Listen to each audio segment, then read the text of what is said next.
Salut à toi et bienvenue sur CryptoActu.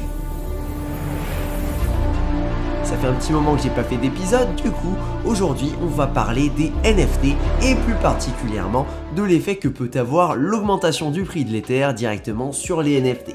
Comme tu as pu le voir il n'y a pas si longtemps que ça, on a eu une énorme explosion au niveau des NFT, les prix sont montés à des allures complètement dingues, il s'est passé plein de choses, énormément de nouvelles collections sont venues saturer le marché. Bref, le marché a vu pas mal de choses, et puis là, ces dernières semaines, tu as dû le remarquer, en tout cas si tu as des positions au niveau des NFT, eh bien les NFT se vendent un petit peu moins bien, voire beaucoup moins bien en fonction des cas et des situations, et surtout, les prix ont diminué pour énormément de collections. Ça peut être des moins 20, des moins 40%, ça va dépendre des collections. Bref, rapide topo de ce qui se passe, on a le prix de l'Ether qui recommence à monter. On va dézoomer un petit peu sur le 30 jours, histoire que ce soit un petit peu plus clair. Il y a 30 jours, on était dans une position où on avait un Ether qui était vers les 3000 $. Maintenant, on a un ATH, là maintenant tout de suite, quand je regarde, on est à 4428. On peut considérer que c'est un ATH. L'ATH a eu lieu il n'y a pas longtemps, dans la journée d'aujourd'hui même. Qu'est-ce qui se passe? Concrètement, on peut avoir deux effets de mouvement. Quand le prix de l'Ether monte, eh bien effectivement, à valeur égale pour un NFT, c'est-à-dire que tant que ton NFT est listé au même prix en Ether, eh bien logiquement ton NFT va valoir plus. Alors, est-ce qu'il s'est passé quelque chose? Non, le NFT n'a pas pris de la valeur, c'est juste l'Ether qui a monté. Du coup, il y a deux scénarios possibles. Soit ça va pas avoir un impact énorme sur la collection, donc à ces niveaux, pour ça, en tout cas, je vais penser notamment au fameux Bored Ape Yacht Club qui ont quasiment maintenu le prix en Ether. Du coup le floor n'a pas trop bougé. On a eu une baisse rapide, il y a eu un jour là je crois on est passé aux 30 Ether, mais vraiment rien de bien méchant vu qu'on est remonté très rapidement au niveau des 35-36 Ether. Pourquoi ce type de collection? Par exemple les Bored Ape Yacht Club, les Punk, ces collections qui sont vraiment devenues des blue chips, pourquoi en fait il n'y a pas d'impact dessus? Pourquoi les prix ne descendent pas? Alors j'y vais de ma théorie, mais bon, il y a quand même une énorme part de réel là-dessus. Et c'est ce qui va expliquer pourquoi la majorité des autres collections en fait se sont littéralement pété la gueule. Oui, on a vu des moins 40, des moins 50, voire même beaucoup plus en pourcentage. Je pense notamment à Mecha, le Mechaverse, qui avait des prix qui étaient aux alentours des 3-4 Ether et qui a passé à 0,85 au niveau du floor. Pourtant, il y a eu beaucoup de volume tradé, il s'est passé plein de choses. Et voilà, comme tu peux voir, on avait donc un average price qui était carrément à 8 Ether. Et là, du coup, on a un petit divisé par 10 si tu regardes le prix du floor. C'est pas 100% correct de comparer le prix moyen au floor, mais dans les détails, tu m'as compris, le prix a largement été divisé. Dans ce cas-là, on attaque plutôt des collections qui n'ont pas encore fait leur preuve. En fait, c'est des collections qui ont lancé il n'y a pas longtemps. Et là-dessus, c'est un petit peu plus compliqué. Tout simplement parce que les bonhommes qui possèdent des punks ou qui possèdent des Bored Ape Yacht Club, eh bien, ce sont des bonhommes qui ont des thunes. Il faut pas avoir peur de le dire, ce sont des mecs pour qui avoir 35 Ether sous la forme d'un Bored Ape, eh bien, ça n'a pas beaucoup d'importance pour la personne. Du coup, elle ne va pas regarder tous les jours le prix du Bored Ape, le floor, comment il se situe, etc. Tout simplement parce que c'est 35 Ether qui représentent à l'heure actuelle environ 150K, et ben ça ne représente pas grand chose au vu du portefeuille de la personne qui le possède. Totalement normal. Du coup, la personne ne va pas être tentée de le vendre, de l'acheter, tout ça, c'est totalement négligeable en fait dans le portfolio de la personne que le Bored Ape fasse un x2, perdre 50% de sa valeur, s'en fiche complètement, ça aura qu'une influence mineure dans le portfolio de ces personnes-là. Pareil au niveau des gens qui possèdent des punks.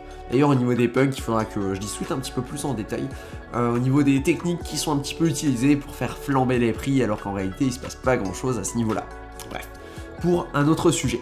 Contrairement à ça, totalement à l'opposé, on va avoir tout ce qui est nouvelle collection, les nouveaux petits mints. Les mints assez classiques, là où ça va être des collections à 10 000 personnages, là où tu vas payer entre 0,03 et 0,10 Ether pour minter donc ton personnage et ces collections-là qui peuvent prendre la valeur assez rapidement, mais qui peuvent ressembler à des pump and dump. Je vais t'expliquer pourquoi maintenant, donc on est en octobre, début novembre 2021, pourquoi en fait ça commence vraiment à se péter la gueule ce genre de scénario pour une raison toute simple. On a de plus en plus des gens du retail, donc c'est des gens un petit peu classiques, hein, des gens normaux qui n'ont pas masse de thunes à investir, et bien ces gens-là qui commencent à rentrer dans le game.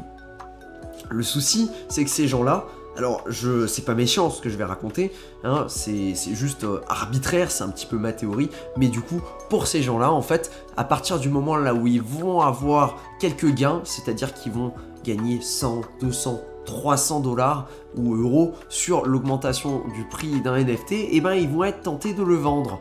Et ça va avoir un impact très important au niveau du prix du floor. C'est-à-dire que les gens ont vraiment besoin de cet argent en fait qu'ils mettent dans les NFT, et c'est de l'argent que les gens ne peuvent pas se permettre de perdre dans un sens. Ou en tout cas dont ils ne sont pas prêts psychologiquement à faire en sorte que ça aille à zéro. Personnellement, moi c'est quelque chose que j'ai déjà vu, c'est des collections là où tu mets quelques centaines d'euros et du coup ces collections elles peuvent aller à zéro. C'est quelque chose qui existe, je veux dire j'avais investi dans une collection et le NFT maintenant vaut 3 dollars. Écoute, ça me coûte plus pour le mettre en vente que le prix que j'en retirais si je le vendais. Du coup il reste dans mon wallet et puis il bouge pas. Mais pour pas mal de personnes c'est un problème ça, tout simplement parce que les gens ne peuvent pas se permettre de perdre ces 400 dollars, ces 400 euros, etc. etc. Du coup, qu'est-ce qui se passe? Dès qu'il y a des variations, il va y avoir une vague monstrueuse de gens qui vont être là à vendre. Et ils vont se surenchérir à la baisse. Et du coup, évidemment, le prix du floor peut totalement tomber de cette façon-là. C'est ce qui s'est passé un petit peu avec Mechaverse. Alors, c'est un petit peu une autre histoire au niveau de Mechaverse, vu que les prix sont quand même montés assez élevés. Je plains quand même le mec qui l'a acheté à 8 ETH au niveau du floor. C'était quand même assez brutal. Mais en tout cas, pour la majorité des autres collections, les collections à 10 000 personnages, les PFP Collections, et ben en tout cas, c'est ce qui se passe. Les nouveaux mints, ça ne décolle pas pour cette raison toute simple. La majorité des gens qui sont là pour minter vont acheter quelques-uns de ces NFT, mais sont là véritablement pour faire du profit. Encore une fois, je me permets de dézoomer là-dessus. Si tu es là pour faire du profit sur les NFT, pour moi l'objectif c'est vraiment de miser sur quelque chose qui va être un blue chip. Je pense au Bored Ape ou au Punk. Encore une fois, c'est pas du tout du portefeuille de tout le monde, j'en suis totalement conscient. Personnellement, je n'en possède pas, c'est encore au-dessus de mes moyens à ce niveau-là. Du coup, c'est vraiment de miser sur des collections que tu penses qui peuvent devenir des blue chips à terme. Pour ces collections-là, moi je pense notamment à The Dodge Pound, qui a une roadmap plutôt solide, qui sont en train de se positionner en tant que launchpad et qui bientôt vont permettre, qui permettent déjà en tout cas en tant que launchpad, d'accéder à des collections qui vont être plutôt prestigieuses dans le futur. Je pense notamment à la collection de JRNY Crypto, influenceur très connu dans le game des cryptos, et du loup de Wall Street lui-même. Du coup, je pense qu'il y a un futur là-dessus, que c'est intéressant. Mais encore une fois, c'est une collection qui a déjà bien monté et qui a un floor en ce moment qui est vers les 14 000, 15 000 dollars. Du coup, c'est de nouveau pas accessible à tout le monde. Maintenant, honnêtement, je ne vais pas recommander là en ce moment d'aller minter des NFT. Les 3/4 sont vendus par des gens qui tout simplement sont là pour faire quelques centaines de dollars de profit. Quelque chose qui fonctionne pas très bien sur Ether, on va pas se mentir. Quand tu achètes un NFT à 200, 300 dollars et que tu le revends à 400 dollars, déjà tu as les frais qui s'appliquent donc de OpenSea et ensuite tu as les frais de gaz. Je ne sais pas si tu as déjà fait des transactions sur Ether, j'imagine que tu l'as déjà fait, sinon tu ne serais pas dans le game de OpenSea. Tu as déjà dû remarquer qu'en ce moment, c'est pas difficile de se retrouver au-dessus de la barre des 80 dollars dès que tu fais une transaction sur OpenSea. Du coup, si tu es là pour grappiller quelques centaines d'euros, on va pas se mentir, ça va être difficile. Tu vas grappiller quelques dizaines d'euros au maximum en fait sur tes trades. Ça vaut pas forcément le coup. Du coup, en ce moment, au niveau des NFT sur Ethereum, je recommande pas grand chose. J'ai l'impression qu'on va un petit peu être dans un bear market pour le moment et que tout ce qui est nouvelle collection, en termes de les 10 000 PFP et tout ça, ça va faire des énormes bids tout simplement parce que les gens ne sont plus prêts à payer les frais, les gens n'arrivent plus à tirer de l'argent en tout cas, parce que tout le monde est là et tout le monde espère à faire son quick flip, alors qu'en tout cas, pour moi, la stratégie en ce moment, c'est vraiment de miser sur les NFT qui ont une size médium, donc qui pourraient exploser au futur et qui pour le moment en fait n'ont pas vu une énorme perte d'argent, ou alors en tout cas celle-ci a été compensée par l'augmentation du prix de l'Ether. Pour moi ça va véritablement être de s'intéresser aux NFT qu'on peut découvrir sur d'autres plateformes. Comme tu es au courant, eh bien, il y a Solana qui a explosé il y a pas longtemps, il y a des NFT sur Solana, il y a Phantom qui est en train d'exploser. D'ailleurs, je le recommande énormément, j'ai des positions très intéressantes sur Phantom. Excellente blockchain, il se passe plein de choses là-dessus. C'est d'ailleurs là-dessus, là où j'ai lancé mon premier projet dans les NFT, Chunk NFT. On reviendra là-dessus parce que j'ai plein d'histoires très intéressantes à raconter et à partager là-dessus. Comme tu peux le voir, vite fait, ETH Gaz, 246 ouais, essaye même pas de faire une transaction. ETH Gaz, price. 2 secondes, on va juste checker le prix pour le fun. Vraiment, c'est pour le fun, c'est pour se marrer, voilà. Du coup, si tu veux faire un swap sur Uniswap, ça va te coûter 173 $. J'imagine que, à moins que tu sois pas là pour faire des swaps à 10 000, 20 000 $, en toute logique, ça ne vaut tout simplement pas le coup. Voilà. Du coup, je te parlais des autres blockchains alternatives qui, elles, te permettent de t'amuser un petit peu dans le game des NFT à moindre coût. Déjà parce que tu vas pas payer une fortune en termes de gaz, ce qui est plutôt sympathique, et surtout parce que les NFT, ils sont en général moins chers et qu'il y a moins de compétition pour le moment.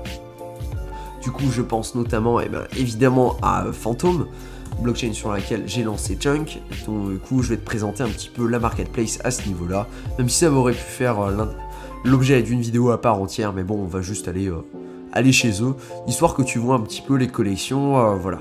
C'est exactement pareil que OpenSea, sauf qu'on utilise la blockchain de Phantom. Rien de très particulier. Par exemple, ici, tu as Ancestral Humans, qui est une collection plutôt intéressante, et qui a d'ailleurs été décerné l'award à la Phantom Developer Conference de la meilleure collection, donc sur Phantom. Très intéressante comme collection, du coup. Ici donc tu vas pouvoir voir toutes les... C'est un petit peu comme OpenSea, tu peux te balader, voilà, tu peux voir par exemple ça c'est un Ancestral Human, celui-là il est à 1,34 $, équivalent donc 449 FTM, qui est la monnaie utilisée. Il y a bien évidemment des NFT qui sont moins chers, donc en fonction de ton budget, tu peux t'amuser, tu peux regarder, tu peux faire tes propres recherches. Je te laisse t'amuser là-dessus, le site c'est PainSwap. Voilà du coup pour cette nouvelle vidéo, j'espère que ça t'aura plu et que tu auras appris 2-3 trucs. En tout cas l'objectif à partir de maintenant, ça va véritablement être de refaire des vidéos. Je ne sais pas quel rythme je vais me permettre de tenir, je ne préfère rien annoncer à l'avance, tout simplement parce qu'il se passe plein de trucs dans ma vie en ce moment. Et du coup je sais pas trop comment je vais réussir à les caler, mais en tout cas ça va être calé, ça va être positionné. Donc n'hésite pas à me dire dans les commentaires si tu as des questions au niveau des NFT, au niveau des crypto-monnaies, au niveau du marché. En tout cas, moi j'ai plusieurs vidéos à te faire dans les prochains jours et je pense que ça va fortement t'intéresser. Sur ce, n'oublie pas de t'abonner à la chaîne YouTube Crypto Actu et je te dis à la prochaine. Ciao!